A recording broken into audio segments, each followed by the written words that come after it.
Cleveland, Ohio. We come from the same neighborhood, Lee Harvard, from the same elementary school, A.J. Rickoff, and the same high school, although a little bit less than a generation apart. Because, I'm just gonna claim it. I'm 57 now, so I'm getting closer to the other side of the dirt, right? But here we go. And so we also share extended family because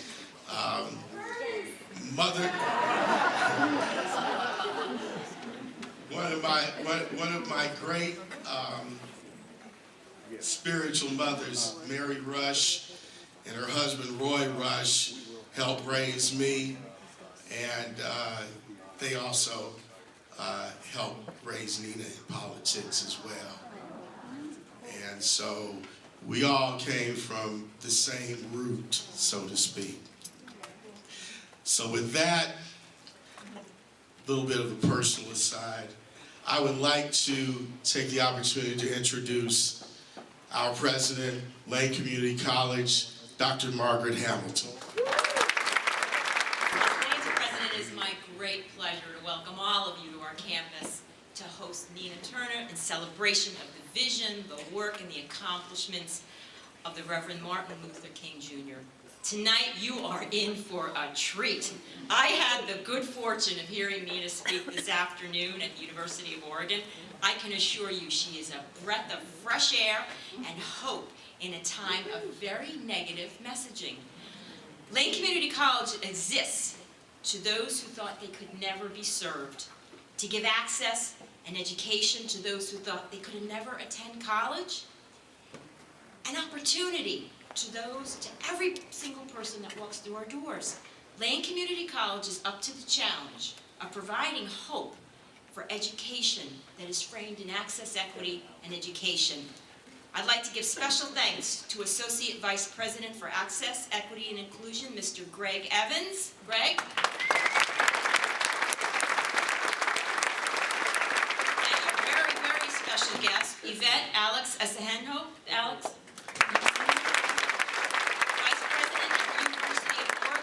The two of them together put this night together. I'm so thankful to both of you. So at this time, it is my great pleasure to invite Matt Keating, member of the Board of Education at Lane Community College, and very special alumni from the theater department, to come up and do a proper introduction and welcome. Thank you. For your kind and generous remarks, and thank you to Greg Evans, Lane Community College Chief Diversity Officer, and Eugene City Councilor for co-organizing tonight's event featuring the unflappable and most inspiring Nina Turner. Killer Mike, Nina Turner and I have something in common. In 2016, we all had the honor of introducing Senator Bernie Sanders on the campaign trail.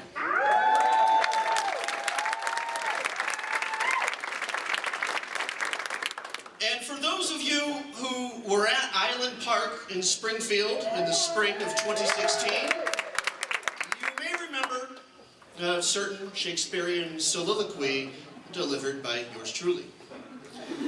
With the help of our revolution, Lane County, and our revolution, Corvallis, please, to burn or not to burn, there is no question.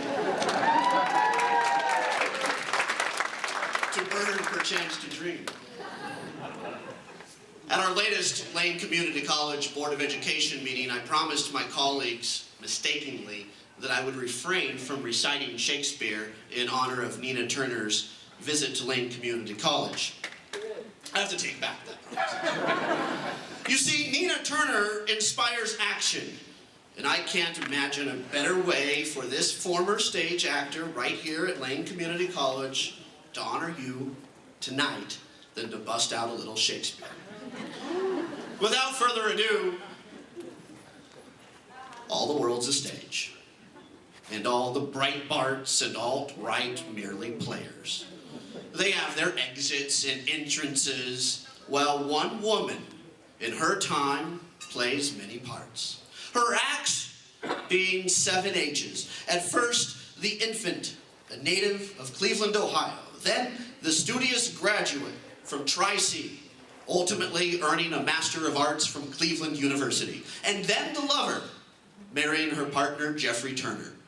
Then a city councilor, resigning her seat to join the Ohio State Senate, serving as ranking minority member on the Judiciary Criminal Justice Committee and Senate Highways and Transportation Committee, fighting for voting rights, protecting women's health and reproductive rights, and preventing parental custody rights being provided to rapists who father children. Thank you.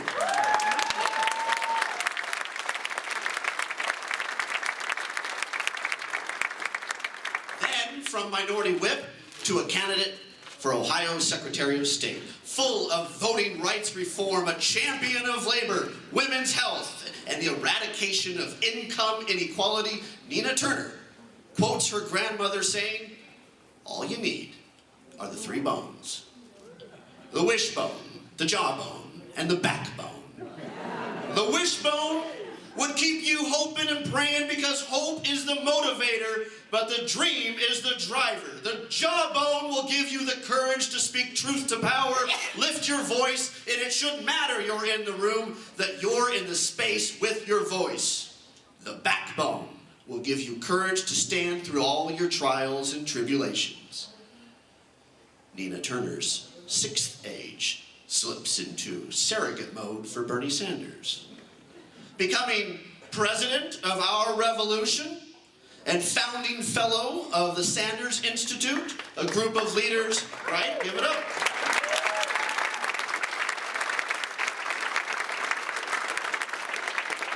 The Sanders Institute is a group of leaders dedicated to transforming American democracy through research, education, and outreach, with eyes on the horizon.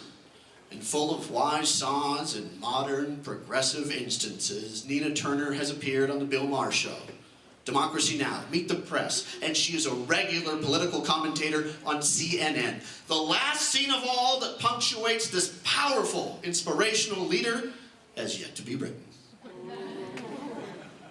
We here at Lane Community College are beyond thankful to be witness tonight to another chapter in Nina Turner's ongoing work to revitalize our democracy while empowering voters and progressive leaders alike to elevate our political consciousness. Ladies and gentlemen, and transgender guests, please welcome the Honorable Nina Turner.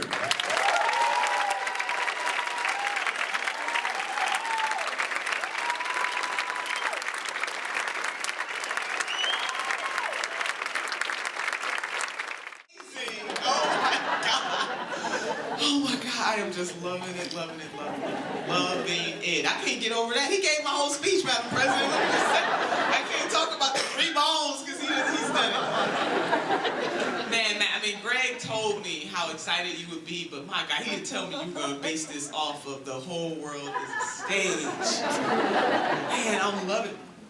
And you know, you and I didn't even get a chance to talk about the fact that I was in Black Lightning last night, playing myself. We talked about the world being oh my God, let me recover from that. So, God, Lane Community College, can I just say, my dear friend, you know, and back in Cleveland we say my homeboy, but the councilman, I just want to thank him so much for reaching out to a friend that we had mutually in common and said, I got to get her here. And I just really appreciate that, and to be able to connect with somebody who comes from your same community. He even has all the pictures. We were walking down memory lane so much today. But just wonderful. He's a public servant, and then he's here as an administrator right here at Lane Community College. It is a beautiful thing. And Madam President, what can I say about you? She is warm. She is magnificent.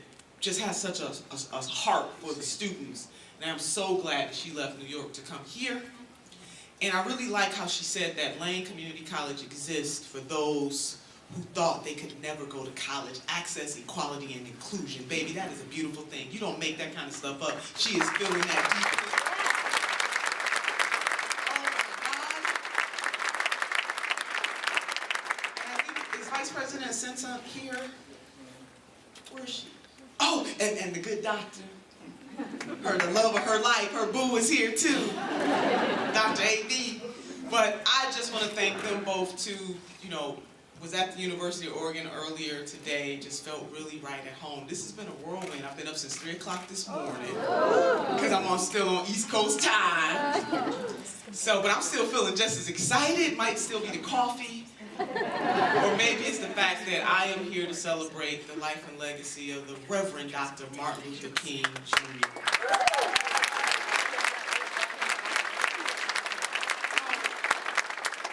Man, though, I'm still feeling that though. I'm trying to deal with that right now. This has just been absolutely tremendous. Man, I might not, well, I'm gonna go home because my husband and son are not here, but you know, I just love you guys. And you know, to have Lane County, Our Revolution, visit me last night, that meant so much to me. They came to see me. And we have our Revolution group. Make sure I pronounce the Corvallis. They're here too as well. But just all of you who are here, who may or may not be affiliated with that. But Lane Community College. So can I just share something with you? I am a first-generation college graduate, so I'm getting ahead of my story, but I got my start at a community college, Tri-C, as Matt said. And community college means so much to me. I came full circle with that community college, Madam President, because not only was I a student at a community college, I came back to teach at my community college, and I am a college professor there. And it means so much to me what community colleges do for everyday people. When your president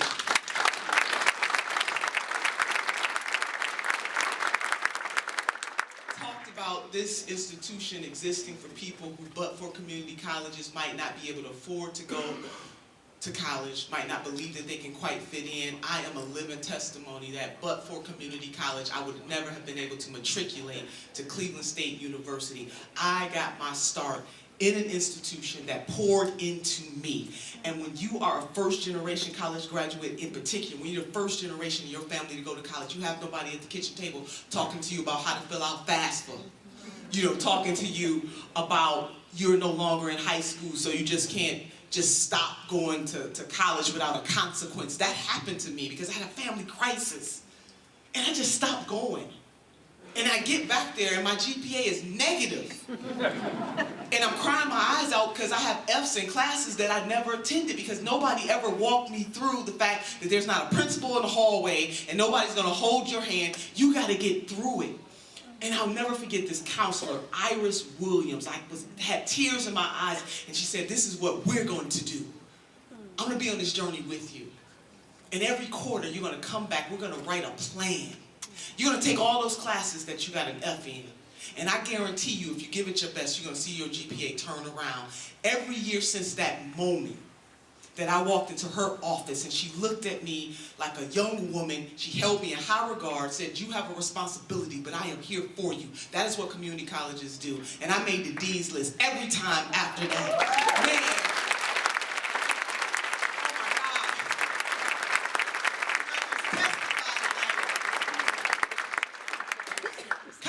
Community College, a Tri-C slogan is where futures begin.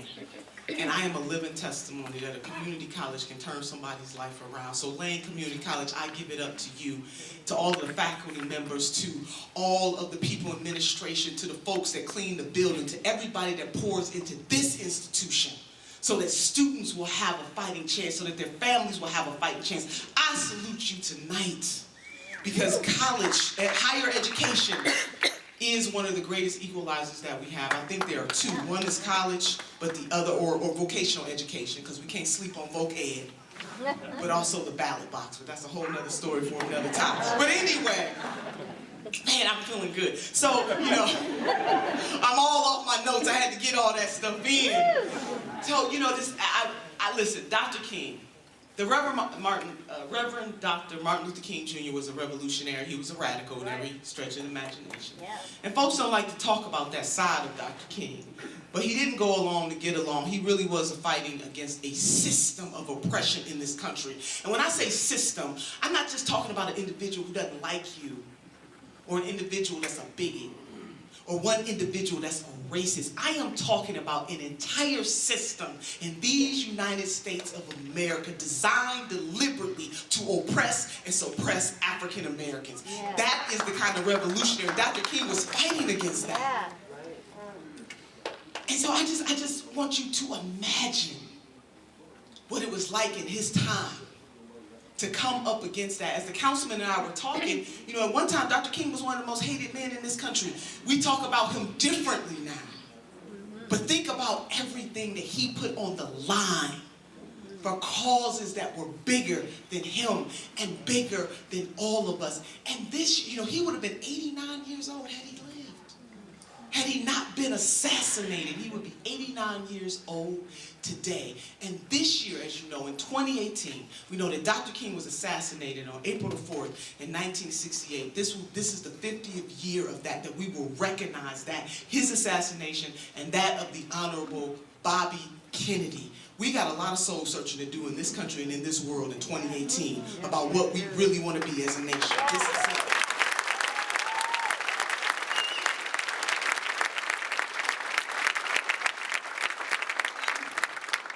So I was listening to a speech. I mean, we all know about I Have a Dream, seminal speech for Dr. King, but that is not just, that's, you know, if you haven't read What's the Measure of a Man, if you have not read Where Do We Go From Here, let's go a little deeper into the depths of what Dr. King stood for and how he was fighting so hard to create a beloved community. And right before he was assassinated, he was standing up and speaking out against the Vietnam War.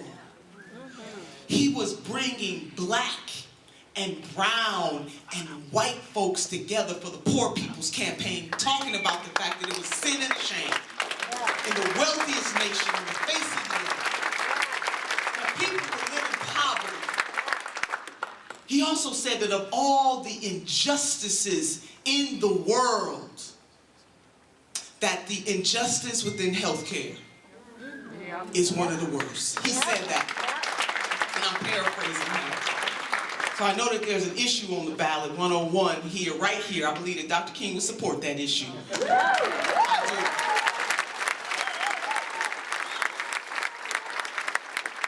do. So, here we go. Lane Community College in Eugene, Oregon. So I was listening to a lot of Dr. King, because you know we're in that moment. We get to Dr. King Day and everybody's like, oh yeah, I'm Dr. Guy. I celebrate Dr. King. Do you know that for a lot of these political folks and Madam President, I just, because I'm about to totally be me right now tonight. Yeah. Don't blame the president, don't blame the council person. Yeah. Let me just say this to you. For all these folks who tweeted out and Facebooked out how much they love the Reverend Dr. Martin Luther King, meanwhile, we got to beg you to reauthorize CHIP. Meanwhile, you got the pure unadulterated gall to mess with the entitlement programs of Social Security, Medicare, and Medicaid. Right. Right.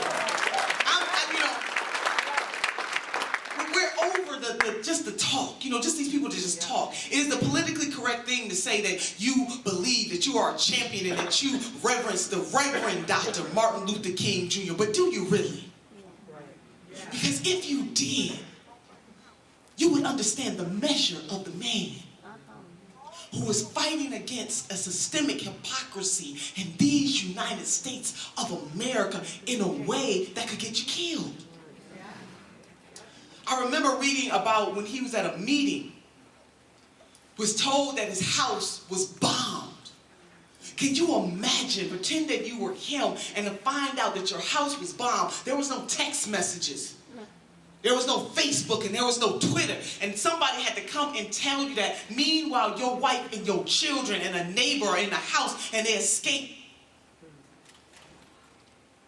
And you have to make the decision about whether or not you're going to continue the struggle. Because now, not only is your life on the line, the lives of your family, they're on the line to what? Fighting for justice in this country.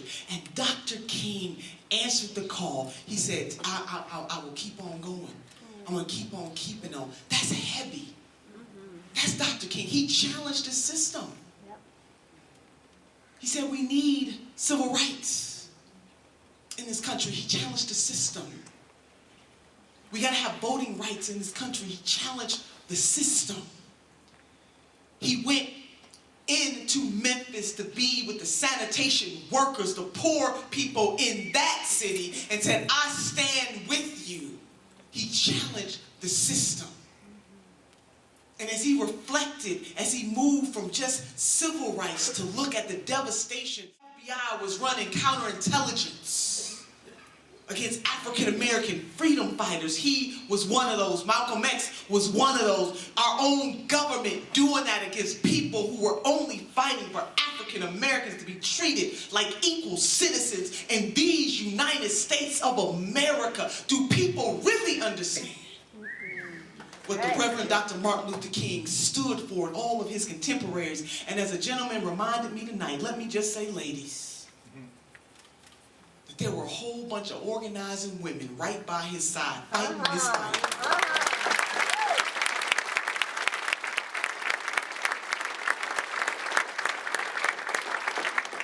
So, still all off my notes. Let me get back. So stand by the best in evil times. It's something I want to recommend.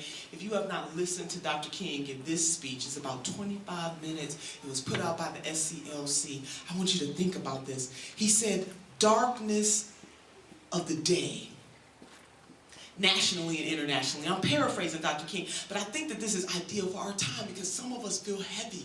We feel like there's darkness in our time for various reasons. You know, and Dr. King, he had caught that. He was feeling that. He said, we live in confusing, dark, and evil times. The first thing he talked about was the evils of the Vietnam War. He said it was senseless. We can think about the wars in our time, right? Iraq. Other interventionist activities that the United States has entered into, that same money that could be used domestically right here in this country.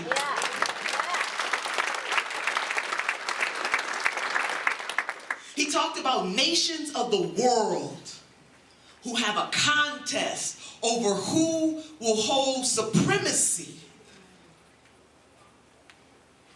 Reminds us a little bit of this day, North Korea. Other nations, and then we have a president that wants to test out who has the biggest butt. Ladies, let me just say this to you. Not to disparage the men, but you know, we just don't have them kind of conversations. We don't got to compare buttons, now do we?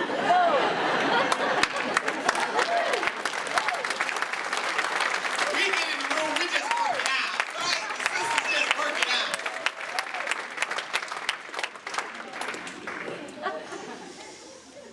And then he had empathy for our sisters and brothers in Vietnam. He reflected on what their family life might be when he talked about children and women having to deal with napalm. Can we put ourselves in the shoes and the positions of our sisters and brothers in other countries where wars are happening all the time? And what is our role as the United States of America?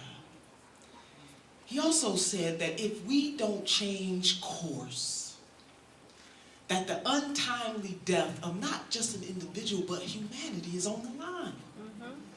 That is the same thing that we are fighting. He was talking about these things in the 20th century. Here we are talking about those things in the 21st century. And then he brought it on home domestically. He said, in America, we have riots in the streets, people killing one another, communities being burned down. Conditions that make people act in this misguided way. Poverty, hopelessness. But then he went on to reflect and he said, you know, I just can't judge people who may be acting in a misguided way without first analyzing what caused people to act out in that kind of way. Right. Yeah.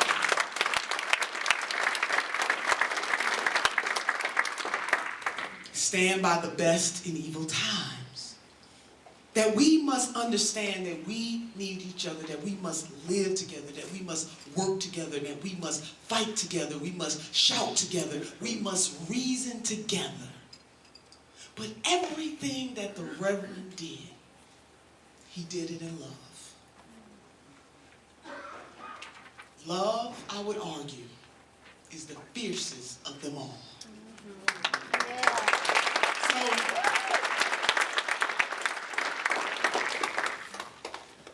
even when Dr. King confronted segregationists and people who deliberately had hate in their hearts, he did it in a way to show that he understood and saw their humanity even through it all. Do you think that he was in love with being arrested? Or having to look over his shoulder every time to see whether or not somebody was coming for him?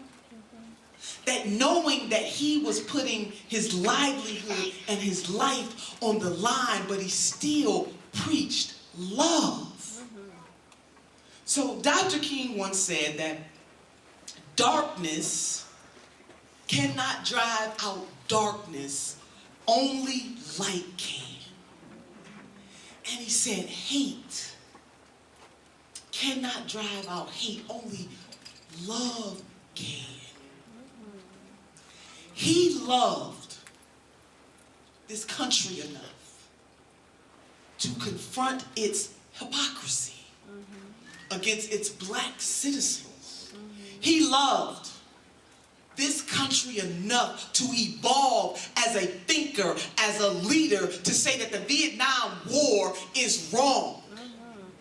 He loved this country enough to create the Poor People's Campaign to bring black and brown and white poor people together to demand of this nation that everybody have the opportunity to pursue happiness. That was in love. So in the 21st century, I think that we can afford to follow in the footprints, in the path that Dr. King and his contemporaries set, that every fight that we fight, we can do it in love. See, people think when you talk about love, you're talking about something that is weak. No, baby, love is fierce. Woo! It is fierce above all. Mirror, mirror on the wall, who's the fiercest of them all? Love, baby. Love, love, love, love. Love lifted me. If there are any parents in this room, y'all know where I'm talking about. If somebody mess with your baby, you there. That's love. That's right. Woo! That instinct to protect, to nurture, to develop that which you love. So I'm asking all of us in this room to love this country enough, to love our community enough, that we will reconcile in our mind to deconstruct our construction on lots of issues, for us not to get caught up. Because, and I'm just using the president as an example, I mean no harm. I really don't, I mean no harm. I mean this in love, Madam President, I mean it in love, in love. But I'm trying to make a serious point. People like to use him to make the point, and I get it. Not quite. I get it. But if I say to you that our sisters and brothers who are struggling in Flint, who still don't have clean water, and it's been 4 years, that has nothing to do with the person in the White House. That's right. When I say to you that experts say that it will take African Americans almost 200 years to be on par with the same wealth that some of our white sisters and brothers have, that had nothing to do with this man in the White House. If I say to you that almost 50 million people, most of them children, disproportionately black and brown, live in poverty, that didn't happen a year ago. If I say to you that women in this country, by and large, still don't make dollar for dollar, that didn't happen last night. If I say to you that for years, mainly since the election of President Barack Obama, we have systems in this country from legislatures all the way up to the Supreme Court in Shelby versus Holder, trying to scale back access to the ballot box. That didn't happen last night. Right. So what are you saying, Nina Turner? This is what I'm saying. That we need to deal with the institutional mechanisms that create environments where people are not treated Trump, we know who we are dealing with, right? We understand that. We can deal with it because you know what you're confronting. The harder job is to deal with systems of oppression that are weaved into this country. I mean, even in this area right here. Oh, yeah. Right? Yeah. I mean, let's be real. Government told me to read into the Constitution up in this place that black folks need not apply. Don't even come up in there here. Yeah. You know, and you had a sunset, a sundown, don't be black when the sun go down. Up until 1964. Yep. Oh Lord, don't tell me it was even later. But see, y'all just making my point.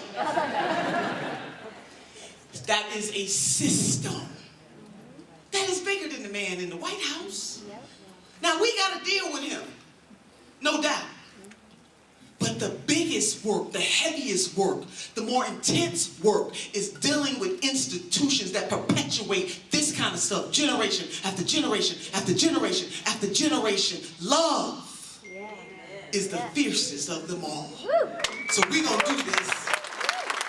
Man, we're going to do this thing in the spirit of the Reverend Dr. Martin Luther King. And the reason why I say Reverend, because his Christianity, his belief in a God, and everybody might not believe the same way, but that's okay. But the Reverend Dr. Martin Luther King was reared in a Baptist household, a Christian household, that believed, his father believed that segregation and racism was wrong. His parents poured into him a sense of understanding that he had an obligation to use his gifts and his skills and abilities. Now, I'm not sure if Mama and Daddy King foresaw that their son would still be changing the course of history in this country and in the world, even to this day. But so that nobody ever doubts their intrinsic value, no matter who they are, what their gender, what their sexual orientation is. We have work to do in the spirit of the Reverend Dr. Martin Luther King Jr. It's not enough just to celebrate the holiday and talk about the I Have a Dream speech. What kind of work are we doing? What are we putting on the line? For the most part, none of us have to worry about losing our lives. So at least we can do something to make this world a better place for generations yet unborn. That is the light and legacy of the Reverend Dr. Martin Luther King. He put it on the line.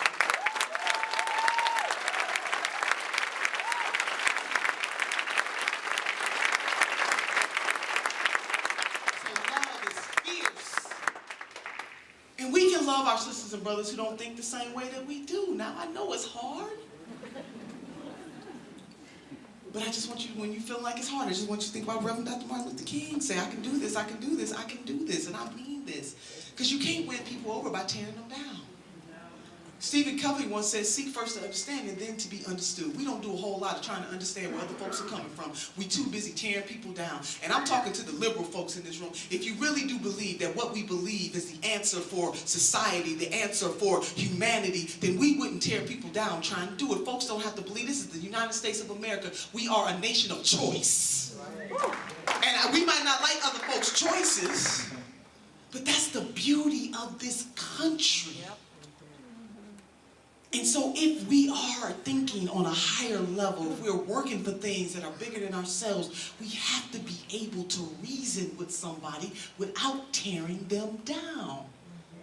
That is the thing that gets to me the most in today's society, that people so cavalierly, especially on social media, talk about folks like a dog. And then you expect to win people over? Love is the fiercest of them all. It is love that causes so many of us to be on the front lines within the political sphere fighting for Medicare for all. It is love that causes many of us to believe that in the wealthiest country on the face of the earth that we can afford to make more investments in education than in the prison system.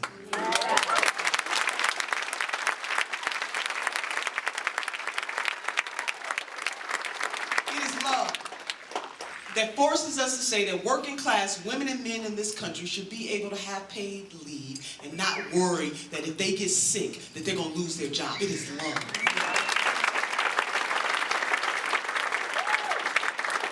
It is love that causes us to stand up against any and all bigotry and isms in this country, where there's racism, sexism, ageism. Can I have my seasoned folks say amen? Ageism. We don't like none of the isms. It's love. Because love is the fiercest of them all. And you got to think about that, no matter what you're fighting for. Think about that. And to the millennials in the house, hashtag the struggle is showing up real. I'm hoping they hashtagging right now. Hashtag it on out. The most diverse and the largest generation in this country give me hope for the future. Hashtag millennials rule, baby. Hashtag millennials rule. And don't leave out the Gen X's or the boomers, though. Don't leave us out. But love lifted me, baby. Love. That to me is what the Reverend was trying to teach us. That darkness can't do away with darkness, only light can, and hate cannot do away with hate, only love can. And I want you to see love in the fiercest light that it is. It's bad. Love is bad. It breaks down yokes. It closes division. And it fights for what is just, for what is right, and for what is good. So I'm hoping that when you leave here tonight that you are more energized, but even more committed to living out what the Reverend was talking about. Because it's hard. We all got to deconstruct our construction. We got to get it right. Folks piss us off, you know, and then some people, millennials, they make you want to go ham on them, right? I mean, yeah. Ask a millennial, what does she mean by ham?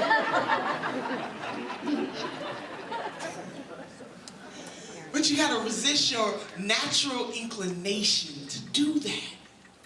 That is what Dr. King was talking about his entire life. He lived that, and I try to live that in my everyday life. It is hard, but I try my best. And we need more people. See, you don't have to have a fancy title to make this world a better place. You just have to have a willingness to do something. See, titles are good. They get your phone calls returned. Madam President, they get you in rooms. Some folks get in the room, they forgot why they were there. Because they just so happened to be in the room. But you need more folks from all sectors who understand why they are in the room. See, titles are good, but purpose is better. Titles are good, but purpose is better. What are you here for? What do you stand for? What do you believe in? And what are you willing to fight for? Love is the fiercest of them all. And can I, in closing, because I can keep this thing going, but I'm going to let it go. I'm going to let it go. You know, can I just testify? Because I'm at Lane Community College. Man, you know, in the black church, we testify. Now, if you ain't never been to a black church, you better go, because we testify. From that old tradition. Man, because I want you to know what your presence on this earth means. And for the students in this room, what your journey through education means. That it's not enough. You know, Dr. King said, you know, it's not enough to have fancy degrees. You can be the smartest person in the world, but if you don't have an emotional quotient, I'm paraphrasing, if you don't give, well, we got babies in here, if you don't care about something,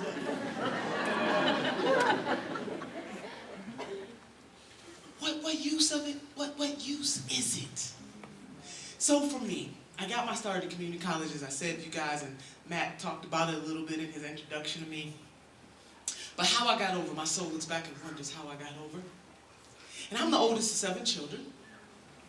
And my parents got married really young, and it didn't work out. So I grew up the majority of my life in a single mother household. And I remember like it was yesterday, getting home from school, because in the dark ages, you couldn't text nobody. It was just a good old-fashioned note on the refrigerator door.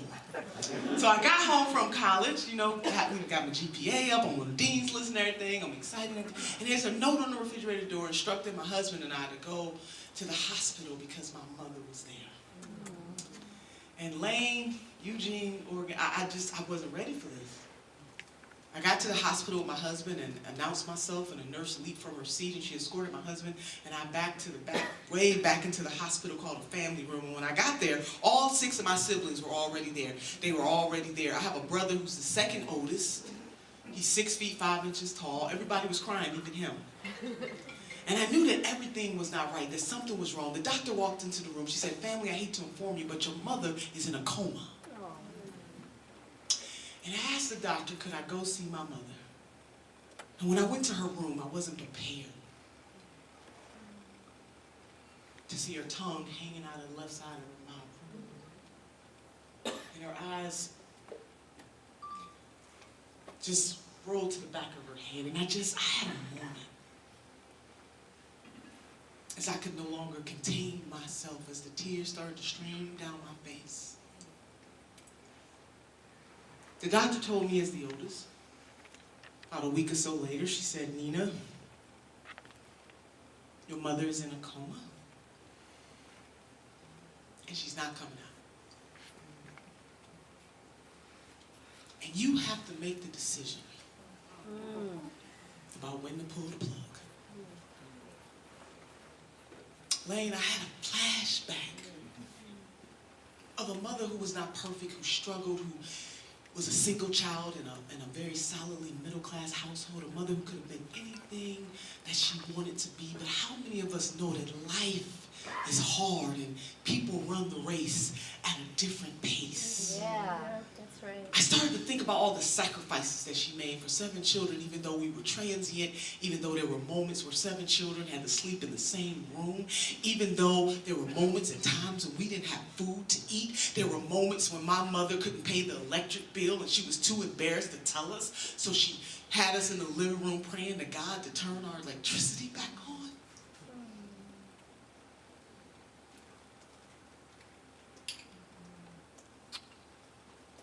42. My mother died with her dreams deferred. Langston Hughes, he asked that most important question in that poem: what happens to a dream deferred? 42 years young, 7 children, no life insurance policy, no money in the bank. On the system of welfare, she died. Nothing to leave her 7 children. I'm the oldest, 22 years old. I'm a sophomore at Cuyahoga Community College. My youngest sister is 12, and I'm seriously having a WTF moment.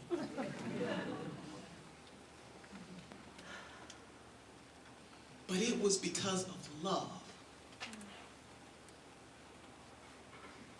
that I found the energy and the strength to keep on going. And I got that degree, my first degree, from Cuyahoga Community College. And when I walked across that stage, I took that degree in my mother's name. And then I matriculated to a 4-year university, earning a couple of other degrees. Every degree I took in my mother's name. And then when my son graduated from college, I knew that I had broken the cycle.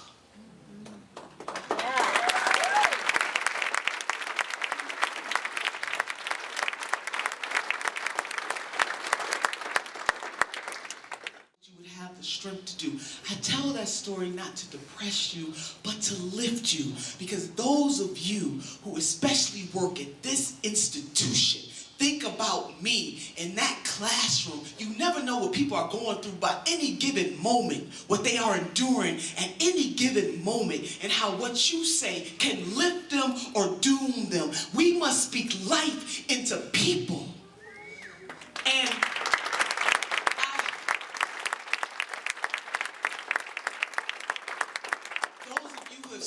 TV, you doggone right, I fight, I tell it like it is.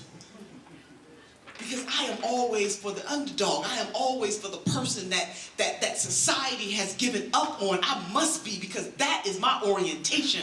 I stand up for people who do not have folks standing up for them, and I will speak that truth to power because of love.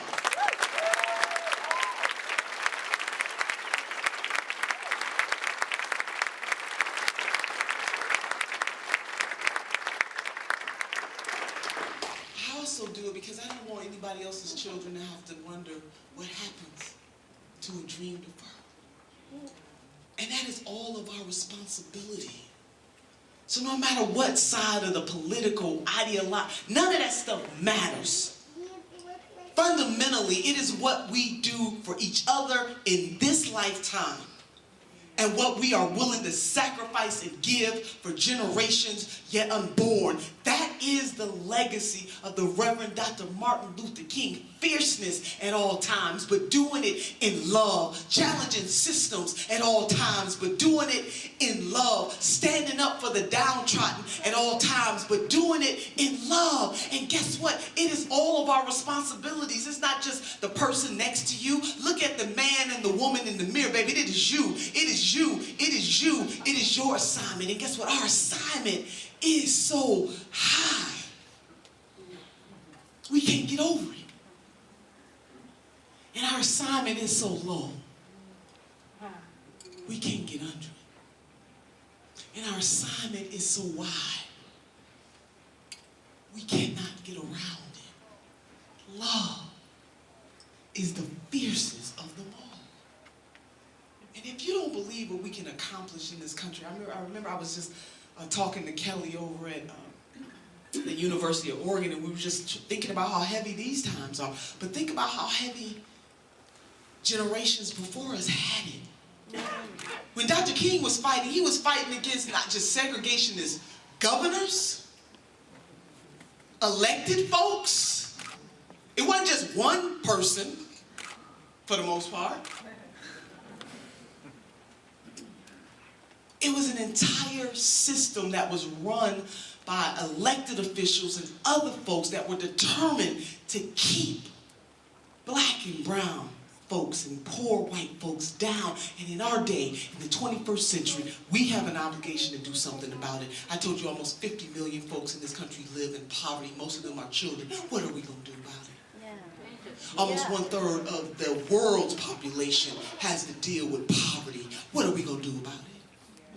We know that climate change is one of the biggest threats to humanity because it causes famine and displacement. What are we going to do about it? And we can't sit back and wait for titled folks to do something. If Reverend Dr. Martin Luther King sat back, but see, he was recruiting.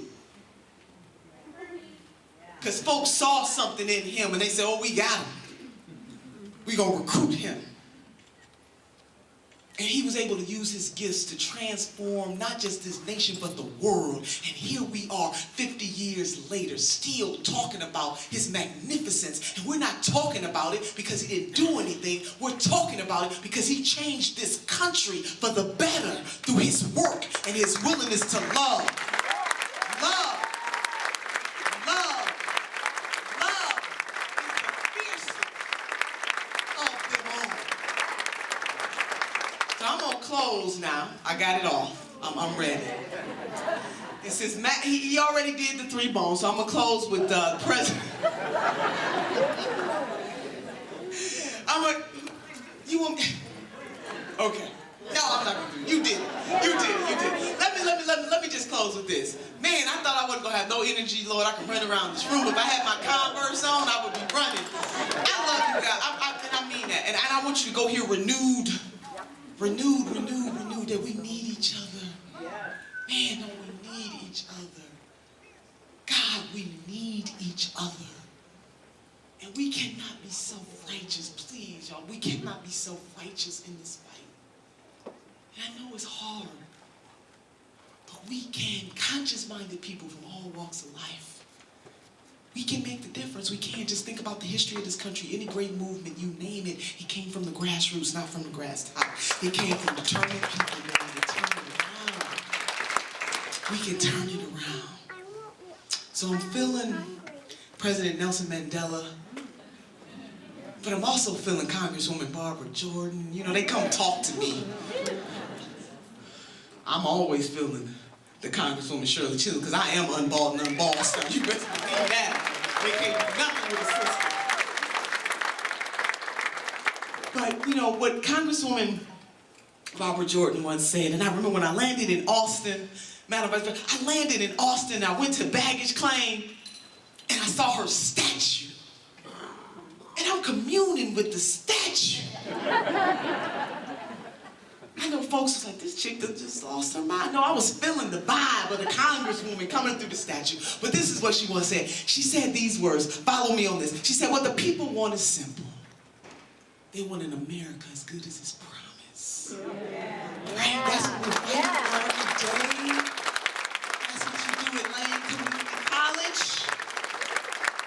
That's what folks do.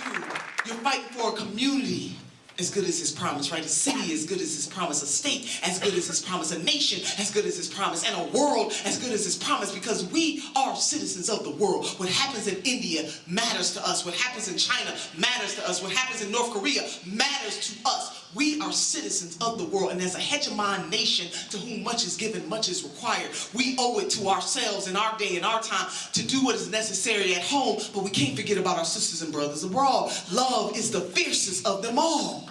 And President Nelson Mandela, don't get me started. Man, he showed what seasoned folks can do. But see, I ain't gonna talk about, okay, we're gonna just, but this is it, this is it, this is it. You gotta follow me on this one. He said, it always seems impossible until it is done. It always seems impossible until it is done. We can do anything that we put our mind to do. We went to the moon.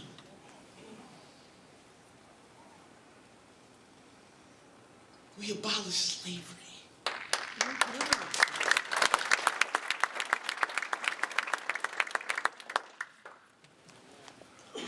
Women, I know we still, yeah, now don't, why you gonna rain on the sister's speech? Now I know.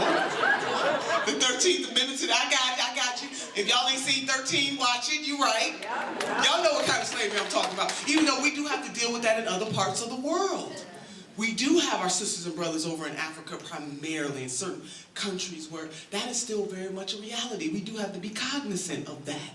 But my point is this. When conscious-minded people are on the same wavelength, there's nothing we cannot do. And that is why we got to get on the same wavelength. Whatever brings you to the fight, it might be the environment. Come on in.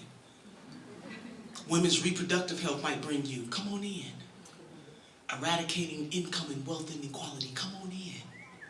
Gender rights or sexual orientation rights. Come on in. The environment, protecting Mother Earth might bring you. Come on in. You might be anti-war. Come on in.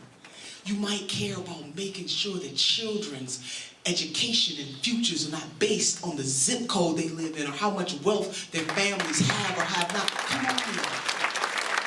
There's room. But whatever brings you, make sure that you come to be fully engaged in making this world a better place. That is the best thing that we can do in our time, to honor a man who did absolutely give his life. And nobody's asking anybody in this room to put their lives on the line, but that's what he did. And if he can do that, then the least that we can do is to fight the fight for humanity and to do it in love. Because love is the fiercest. God bless you, Lane.